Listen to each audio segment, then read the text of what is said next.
454 per dolar AS setelah bursa dihentikan sementara. Apakah ini tanda krisis ekonomi melanda Indonesia? Indonesia 18.3 crash market. Keadaan ekonomi Indonesia dalam keadaan yang sangat tidak baik buat masa sekarang ni. Kalau kita tengok berita, dilaporkan lebih daripada 60,000 orang telah pun kehilangan pekerjaan dalam tempoh 2 bulan yang lepas. Ini satu jumlah yang sangat besar. Di Indonesia sekarang, 60,000 pekerja telah hilang pekerjaan mereka. Dan ini berlaku pada 2 bulan pertama pada tahun 2025. Katanya negara Indonesia tahun 2025 akan mengalahkan Malaysia menjadi negara emas. Namun ini mengalah menjadi negara cemas, geng.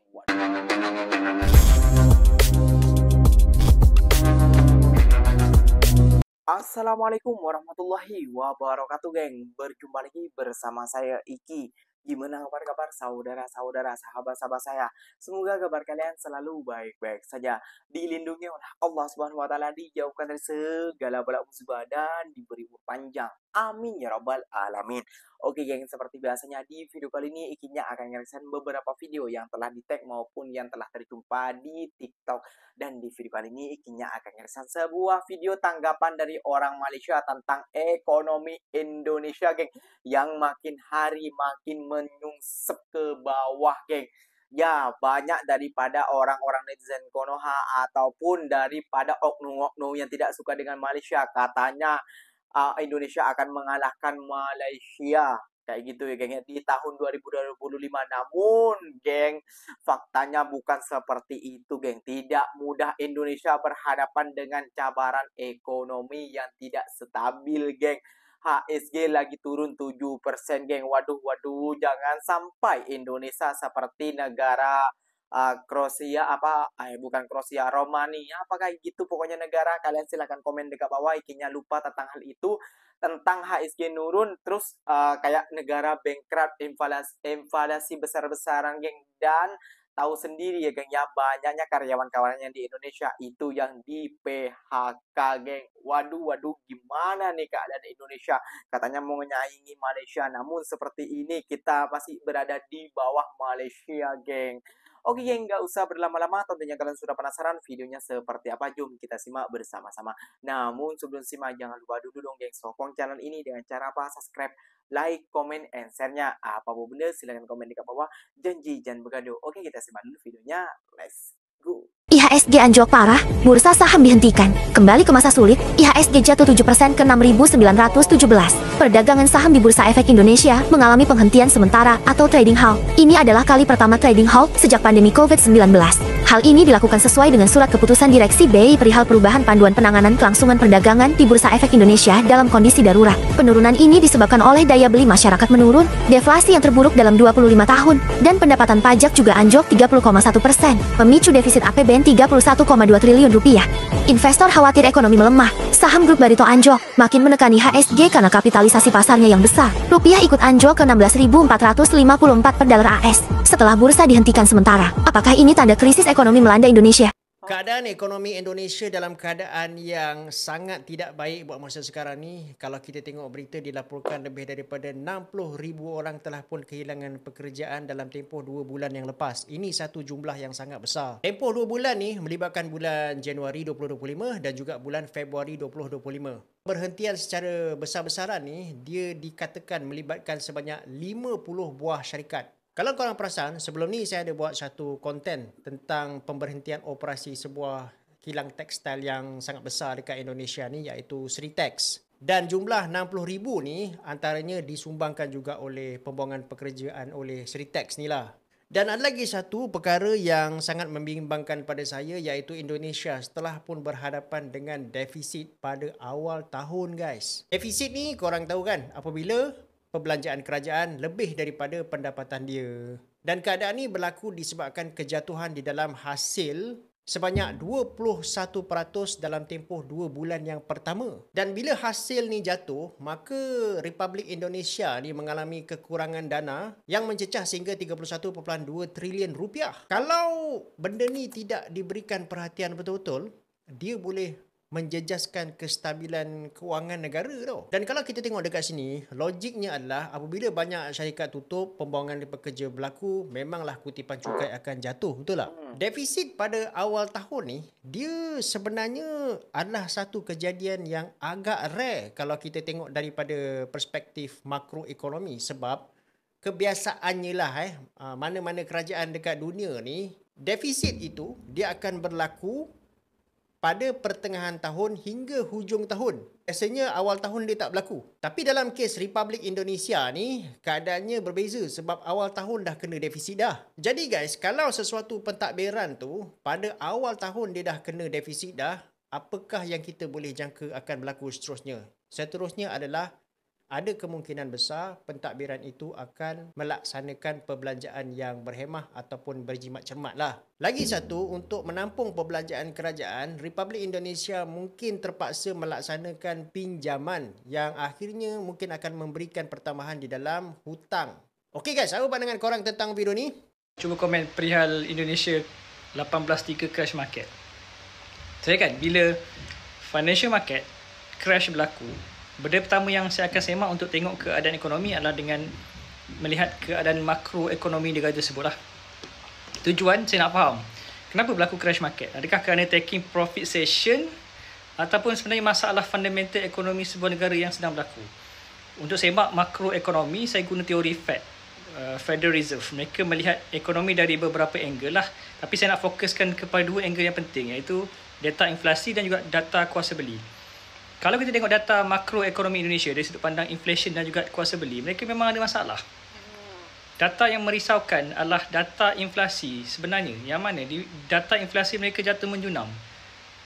Negatif sekarang ni, deflation berlaku. Ini satu keadaan yang merisaukan sebenarnya.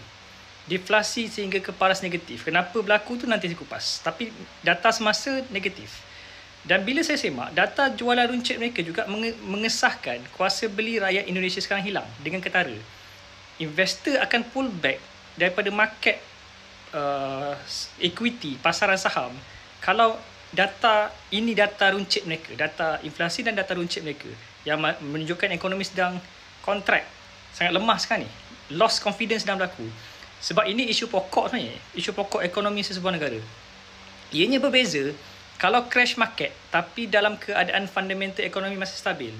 Di mana itu mungkin salah satu taking profit session, berlaku kerana taking profit session sebelum buyback semula dibuat. Saya pernah buat profit di Dow Jones dan juga Nasdaq dekat US, pasar US, equity US pada Ogos 2024 tahun lepas. Masa tu crash market berlaku tau. Global panic juga, crash market berlaku di US, kecoh satu dunia. Tapi kan, bila saya buat analisis ekonomi, makroekonomi US pada time tersebut, ini hanya taking profit session pada saya lah. Sebab fundamental ekonomi masih kuat. So saya counter buy, ambil harga pada harga diskaun masa harga jatuh. Dan selepas 1 ke 2 bulan, harga naik, pecah ke paras tertinggi. Analisa tu saya kongsi secara terbuka di FB page saya. Boleh baca kenapa saya buy, apa reason saya buy. Mengguna pakai data makroekonomi US untuk mengesahkan itu hanyalah taking profit session sahaja. Ataupun mungkin pullback sementara, masuk balik. Dia berbeza kalau ekonomi US ada tanda yang sangat meresahkan, seperti contoh tak ada pertumbuhan ekonomi, kadar pengangguran tinggi, ataupun inflasi yang semakin jatuh, ataupun inflasi melampau dan kuasa beli yang hilang. Tak ada. Itu masa tu solid, cantik lagi. Sebab tu saya buy, naik. Tengok saya punya tulisan detail jugalah, boleh baca dekat saya punya FB page. Okay, kalau kita apply teori ekonomi dan financial market ni ke negara kita, kalau kita semak data makroekonomi negara kita, sebenarnya okey lagi. Walaupun tak sebaik tahun lepas. Sebab kita masih Q1. Kalau tengok data inflasi kita 1.7. Okey lah. Tidak meningkat, tidak menurun. Tapi still masih perlahan jugalah. Dan kuasa beli kita 0.5. Still perlahan tapi positif. Masih dalam teritori positif. Masih belum pick up pace, masih belum muncul dalam Malaysia ni. Okey, mungkin kena tunggu kuarter 2 ataupun suku tahun kedua untuk tengok prestasi sebenar Malaysia. Tahun lepas, sama benda berlaku tahun lepas, 2024, Q1 Malaysia sedikit perlahan. Tetapi masuk Q2, pace ekonomi Malaysia naik mendadak. Q3 naik laju, okay, the rest is history, menunjukkan ekonomi tahun lepas solid. Cuma tahun ni, 2025, kita tunggu next data. untuk tengok ekonomi Malaysia ni bagi suku tahun kedua 2025, adakah boleh capai seperti tahun lepas ataupun tidak? Saya yakin boleh capai. Di Indonesia sekarang, 60,000 pekerja telah hilang pekerjaan mereka. Dan ini berlaku pada 2 bulan pertama pada tahun 2025. Dan apa yang merisaukan, ada yang beranggapan bahawa lebih ramai orang akan kehilangan kerja pada bulan-bulan yang akan datang. Selain daripada itu, antara syarikat-syarikat yang muflis atau bankrupt adalah syarikat yang besar dan antaranya adalah Seri Tax. Dan apa yang merisaukan, inflasi di Indonesia makin lama makin meningkat. Pada masa sama, di situ tiada job security. Tetapi apa pendapat kamu? Sejujurnya dengan kenaikan semua barang baru-baru ini, meminjam seolah-olah satu-satunya jalan penyelesaian. Dan saya benar-benar faham perasaan itu. Namun saya yakin kalau kita ada ilmu untuk menguruskan wang dengan lebih bijak, dengan perancangan yang teliti dan disiplin, saya yakin kamu boleh mengelakkan daripada terjerumus dalam masalah kewangan. Dan jika kamu ingin belajar sebersedikit tentang bagaimana nak uruskan wang anda, boleh klik di yellow bag di bawah. Ini adalah fakta, geng, kayak gitu, geng ya. Gimana kita mau bisa mengalahkan negara Malaysia, kata netizen Konoha. Lihat sendiri faktanya seperti apa. Kita masih di ambang apa ya? Belum pastilah kayak gitu. Apakah kedepannya akan baik-baik saja ataupun ke depannya akan semakin teruk, itu belum tahu juga. Namun ikinya selaku rakyat Indonesia, semoga ada jalan keluarnya lah kayak gitu ya, geng ya. Semoga tidak terlalu parah lah, karena ini sudah media-media luar itu sudah juga meliput dan mengomentari tentang pilihan ekonomi Indonesia yang tidak baik-baik saja kayak gitu ya, geng ya. Nah, dari kesimpulan dari video kali ini, ikinya selalu berpesan, jangan malu, jangan ragu, ataupun jangan gengsi untuk mencontoh negara-negara di jiran kalian. Gak usah ke Eropa. Ke Eropa terlalu jauh. Kita tidak sampai ke sana.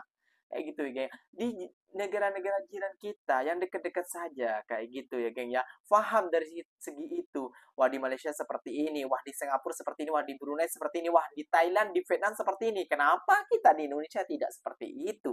Itu yang kita harus contohkan, geng. Kayak gitu ya, geng ya. Katanya negara Indonesia tahun 2025 akan mengalahkan Malaysia menjadi negara emas. Namun ini mengalah menjadi negara cemas, geng. Waduh, apa-apa silahkan ditinggalkan di kolom komentar. Oke, geng, mungkin videonya sampai di sini saja. Ikinya pamit undur diri dulu. Wassalamualaikum warahmatullahi wabarakatuh, geng. Berjumpa lagi di mana di next video. Bye-bye.